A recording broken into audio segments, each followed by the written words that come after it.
नमस्कार मित्रों। कल हमने जो वादा किया था कि शाम को एक पेंशनर और कर्मचारियों के लिए वीडियो अपलोड करेंगे, लेकिन जो लगातार जुड़े हैं तो जन्मदिन हमारा 16 जुलाई को था, लेकिन जो शुभकामनाओं का दौर चला उससे हम अभिभूत हैं। और कल इतने अधिक फ़ोन आए कि वो शाम का समय बातचीत में ही निकल गया और हम इसके लिए क्षमा प्रार्थी हैं कि हम कल वीडियो नहीं बना पाए। तो इसलिए आज सुबह सुबह हम, हालांकि अब सुबह भी नहीं, दोपहर होने को आ रहा है, ये वीडियो बना रहे हैं और बिल्कुल 100% तथ्यात्मक। और हमने ये भी सोचा कि गेटअप सेटअप की आवश्यकता है नहीं, जिस तरीके की है बात सही होना चाहिए। हम किस तरह का वीडियो बना रहे हैं ये महत्वपूर्ण नहीं, हम जानकारी उसमें क्या दे रहे हैं वो ज़्यादा महत्वपूर्ण है।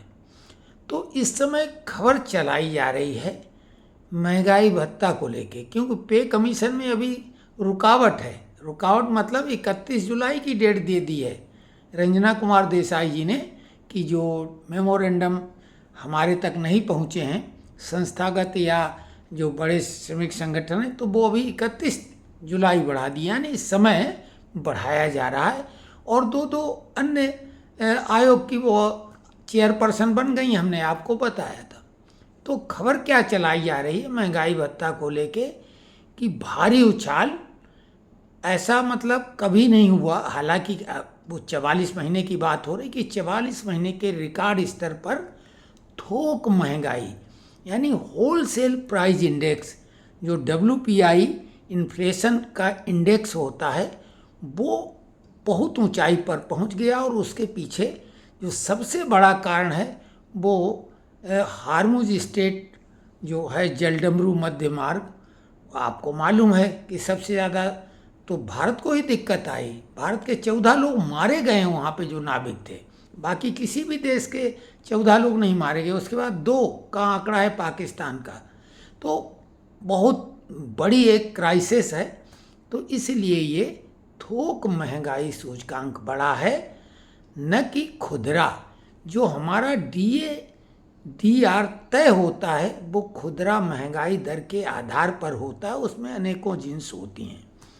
तो आपको बता दें कि अप्रैल में खुदरा महंगाई दर थी 8.26 और मई में उसने बड़ा जंप लिया था 9.68, यानी 1.42% की वृद्धि हुई थी मई में। जून में भी वृद्धि हुई है 9.87, लेकिन अगर कंपैरिजन करें मई और जून का तो ये है 0.19 की वृद्धि, और मई में हुई थी 1.42। तो वृद्धि तो, महंगाई तो बढ़ती है, सतत बढ़ती ही रहती है अमूमन। तो अभी ये महंगाई दर जो कहा जा रहा है कि बहुत बड़ी उछाल है, तो बिल्कुल नहीं। असर क्या होना है हमारे महंगाई भत्ता पर, महंगाई राहत पर पेंशनरों के लिए, तो हमने फरवरी महीने में ही कह दिया था, यानी बता दिया था, और बिल्कुल पूर्ण विश्वास के साथ कि जुलाई से 3% महंगाई भत्ता बढ़ेगा, महंगाई राहत बढ़ेगी। बिल्कुल वही होने जा रहा है।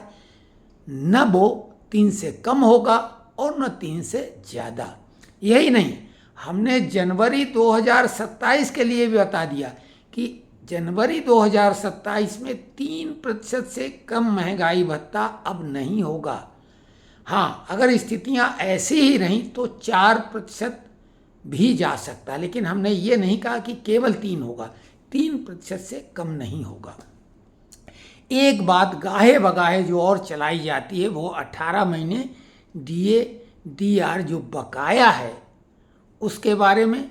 कोरोना काल का है, अंतर्राष्ट्रीय स्तर पर डिक्लेयर्ड वो महामारी थी। 100 साल पहले ऐसी महामारी आई थी और ये 100 साल के बाद की थी। बहुत कुछ बदल चुका है। वर्क फ्रॉम होम का कल्चर चला, विशेषकर IT कंपनियों का, और कर्मचारियों को घर बैठे सैलरी अधिकांश लोगों को मिली है। लेकिन बात हम करते हैं उन लोगों की जिन्होंने कोरोना काल में भी अपनी सेवाएं जारी रखी, और जारी ही नहीं रखी, जान जोखिम में डाल के जारी रखी। चाहे वो हमारे सैन्य के बहादुर जवान हों, सेना के अर्धसैनिक बल हों, उन्होंने तो अपनी जान की परवाह नहीं की, सीमा की रक्षा पर डटे रहे।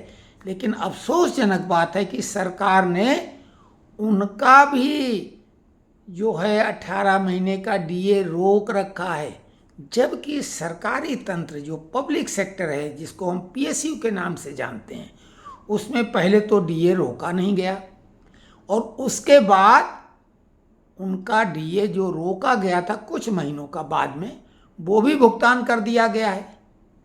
तो आपको मालूम, पब्लिक सेक्टर अंडरटेकिंग में महारत्ना, नवरत्ना, मिनी रत्ना ए और बी, तो इस तरीके से ये कैटेगरी 4 होती हैं। तो हमारा बेटा चूंकि खुद है महारत्ना में, तो नवरत्ना में, तो हम ये बात दावे के साथ बता रहे हैं, क्या हमारे सामने की बात है। अब रही बात कि उन लोगों को डीए तो मिला ही, पीएसयू वालों को, साथ में एक्स ग्रेसिया इंक्रीमेंट भी एक मिला अतिरिक्त।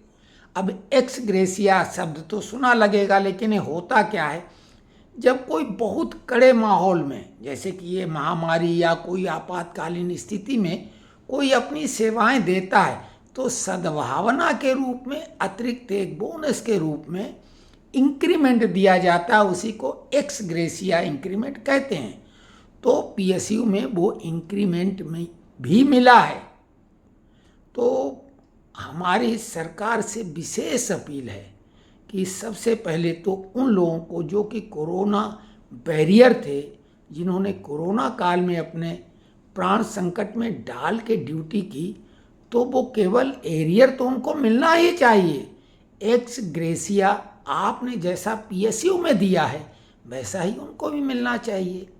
अब रही बात कि घर बैठे कर्मचारियों को हम ये कहेंगे कि बिना काम किए वेतन मिला है, तो उनको बाद में रखिए और उनके ऊपर वो रूल लागू करिए कि जब आपकी स्थिति बम बम हो जाएगी आर्थिक रूप से, तब उन्हें देंगे। यही सुप्रीम कोर्ट में सरकार का आशय था।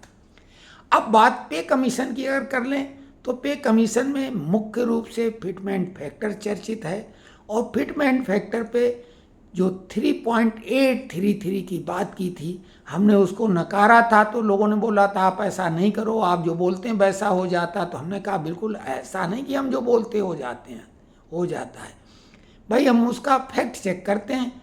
तो फिर हम लोगों ने जब कहा, तो हमने कहा ठीक, हम इसको जस्टिफाई करते हैं, क्योंकि जब आप कोई डिमांड करेंगे तो उसको जस्टिफाई तो करना होगा। तो याद होगा कि हमने उसको जस्टिफाई किया था कि 3.833 कैसे मिलना चाहिए, और ये जायज़ है और वो मिलना चाहिए। लेकिन हमने ये बोला था कि 2.28 से अधिक फिटमेंट फैक्टर नहीं होगा। धीरे धीरे बातें उधर जा रही, लेकिन एक बहुत महत्वपूर्ण बात जो अब नज़र आ रही है कि हमारे श्रमिक नेता चूक गए थे डीए मर्ज कराने में। अगर डीए मर्ज करा लेते 50% होने के बाद, तो चीज़ें बड़ी आसान हो जाती, लेकिन वो तो समय निकल गया, अब संभव नहीं है। लेकिन अब अंतरिम राहत की बात, इंटरिम रिलीफ की बात जरूर हो सकती है, क्योंकि डिले 1 साल से ज़्यादा हो ही जाएगा। तो अब इंटरिम रिलीफ की बात श्रमिक नेताओं को जोर शोर से उठानी चाहिए, इसमें कोई दिक्कत नहीं है, और सरकार देगी अगर दबाव बनाया जाए, क्योंकि इंटरिम रिलीफ मिलती रही इससे पहले।